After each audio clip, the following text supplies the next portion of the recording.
नमस्कार, मैं हूं नारायण शर्मा और आप देख रहे हैं AINS न्यूज 24 चैनल। अब खबरें विस्तार से। भारतीय जनता पार्टी के केंद्रीय नेतृत्व ने संगठन में फेरबदल करते हुए 4 राज्यों के प्रदेश अध्यक्षों को बदल दिया। केंद्रीय महासचिव अरुण सिंह ने पत्र जारी करते हुए झारखंड, पंजाब, तेलंगाना और आंध्र प्रदेश के प्रदेश अध्यक्षों को इधर से उधर किया, जिसमें बाबूलाल मरांडी को झारखंड, सुनील जाखड़ को पंजाब, जी किशन रेड्डी को तेलंगाना और डी पुरंदेश्वरी को आंध्र प्रदेश का प्रदेश अध्यक्ष नियुक्त किया गया। ये आदेश राष्ट्रीय अध्यक्ष JP नड्डा ने जारी किया है। अखिल भारतीय कांग्रेस कमेटी की प्रवक्ता सुप्रिया श्रीनेत ने टमाटर, मिर्ची, लहसुन और अदरक को सामने रखकर पत्रकारों से चर्चा की। सुप्रिया की पत्रकार वार्ता महंगाई को लेकर थी, जिस पर उन्होंने कहा कि आज टमाटर और अदरक समेत कई सब्जियों के भाव शतक पार कर गए हैं। इसके लिए अगर कोई जिम्मेदार है तो वो है केंद्र सरकार।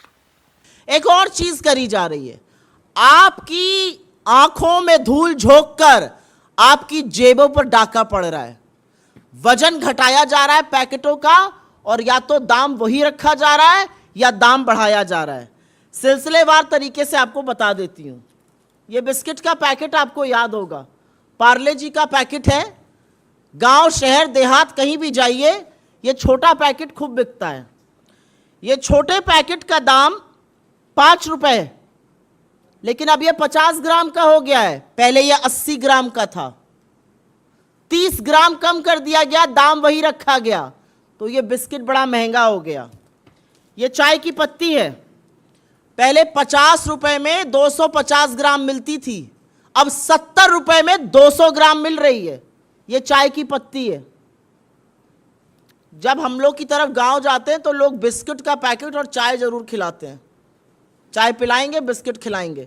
ये 30 ग्राम कम कर दिया, दाम रखे। ये 50 रुपए का मिलता था 250 ग्राम, अब 70 रुपए का, और वजन 200 ग्राम।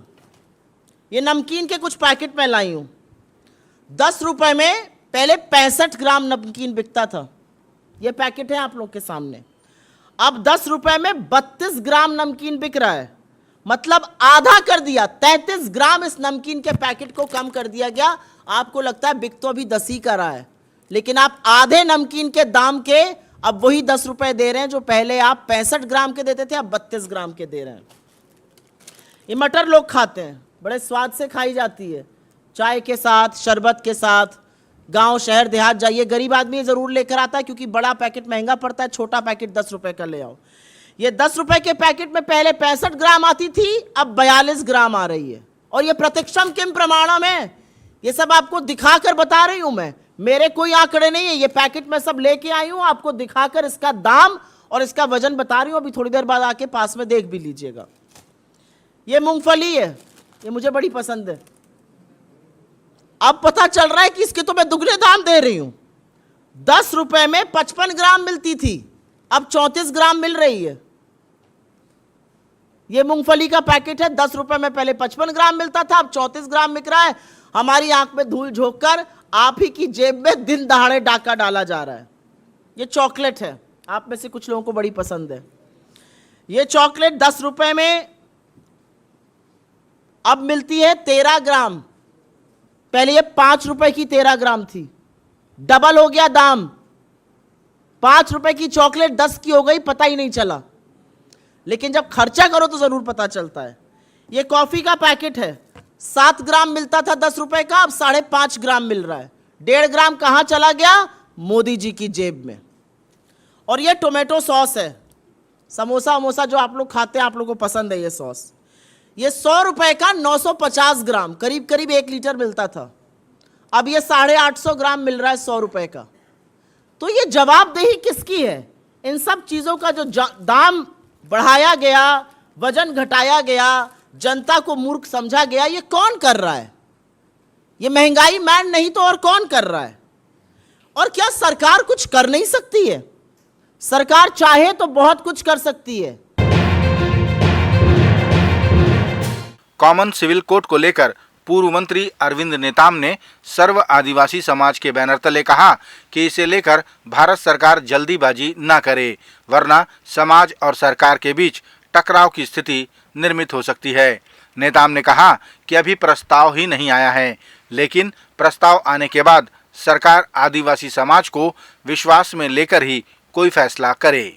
यानी कॉमन सिविल कोड समान नागरिक संहिता आदिवासी समाज के लिए लागू करना बहुत कठिन है, इतना आसान नहीं है, क्योंकि आदिवासी समाज अपनी सामाजिक कानून के हिसाब से चलता है और सरकार के कानून और समाज के कानून कौन बड़ा, तो उस देश का सुप्रीम कोर्ट कहता है कि इस देश में आदिवासियों का सामाजिक कानून बड़ा होता है और बहुत से कानून बने हैं।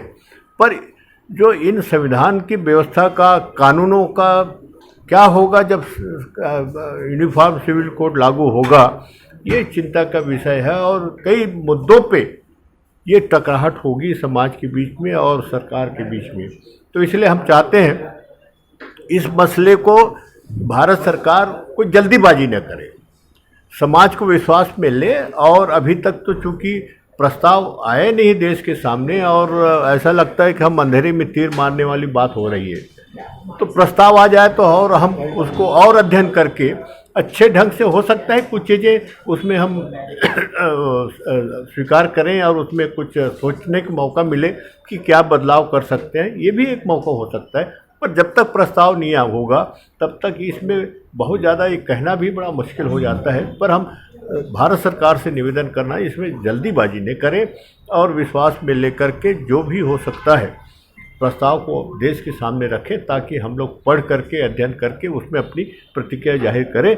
नहीं तो इससे परेशानी बढ़ेगी, ऐसा अभी तक के मान के चल रहे हैं। किन चीज़ों में दिक्कतें आएंगी अगर ये लागू हो जाए तो? इसमें प्रॉपर्टी राइट में, संपत्ति के अधिकार में, बेटियों के शादियों के बारे में, तलाक के बारे में, ये प्रमुख चीज़ें हैं जो दिक्कत आ सकती है, क्योंकि हमारी कानून सामाजिक कानून अलग है और कॉमन सिविल कोड की जो बनेगा यह प्रस्ताव होगा बिल्कुल अलग, वो देश के लिए जो वो लागू दिक्कत होगी, उसका रास्ता निकालना पड़ेगा भारत सरकार को।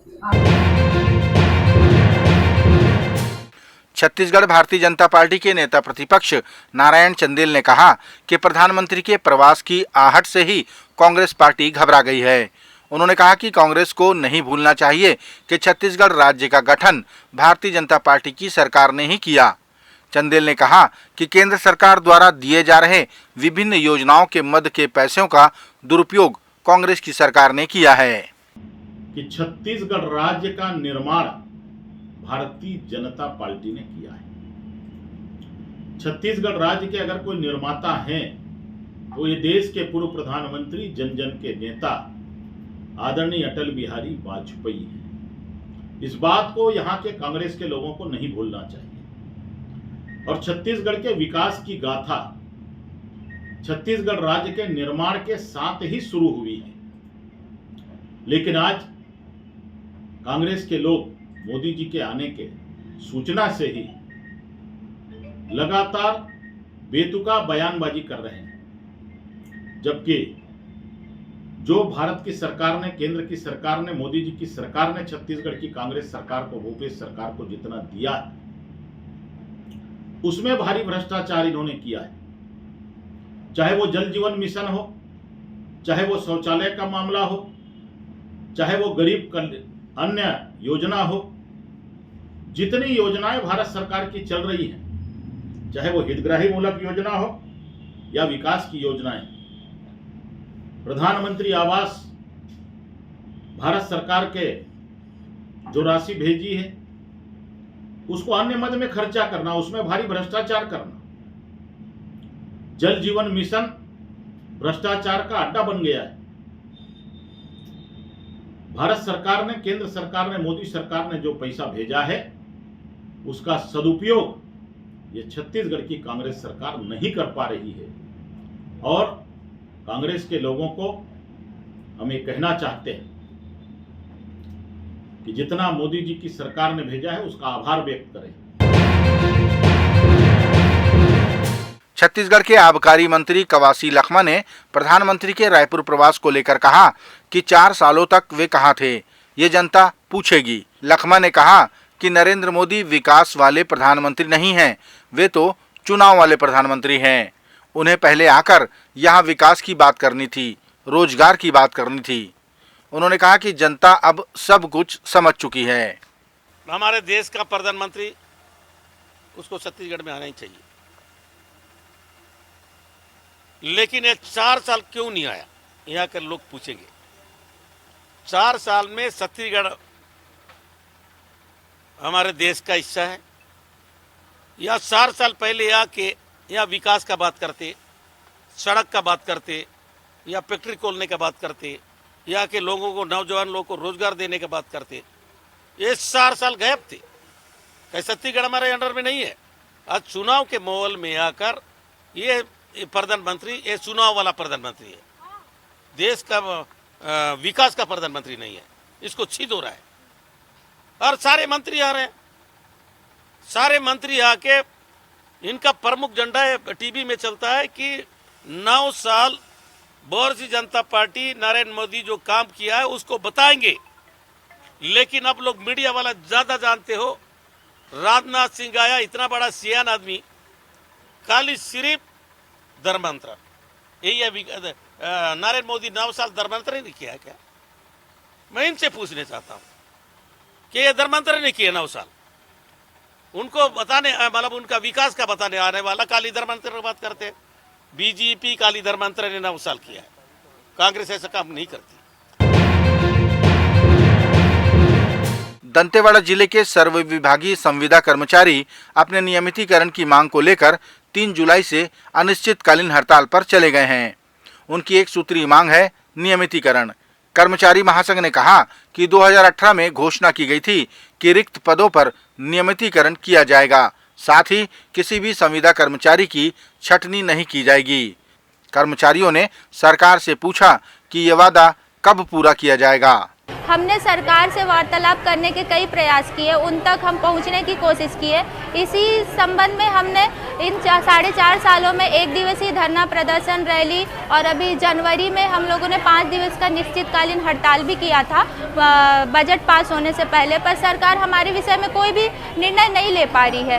तो अब हमारे पास एक ही रास्ता बचता है कि अभी जो 18 जुलाई को अनुपूरक बजट हम पास होने वाली है, तो हम चाहते हैं कि सरकार उस अनुपूरक बजट में हमारे नियमितीकरण के संबंध में वो फैसला ले और हमें पॉजिटिव निर्णय हमारे विषय में ले। हमारी बस एक ही मांग है, नियमितीकरण, क्योंकि हम संविदा कर्मचारी छत्तीसगढ़ में पूरे 45,000 संविदा कर्मचारी है जो अपना कार्य पूरा 100% दे के, अपना समय दे कर निर्वहन करते हैं। तो हम, अगर हमारी मांग नहीं पूरी होती है ना, तो हम अभी अनिश्चितकालीन हड़ताल पर बैठे हुए हैं। तो जब तक हमारी मांग पूरी नहीं होगी हम हड़ताल से नहीं उठेंगे।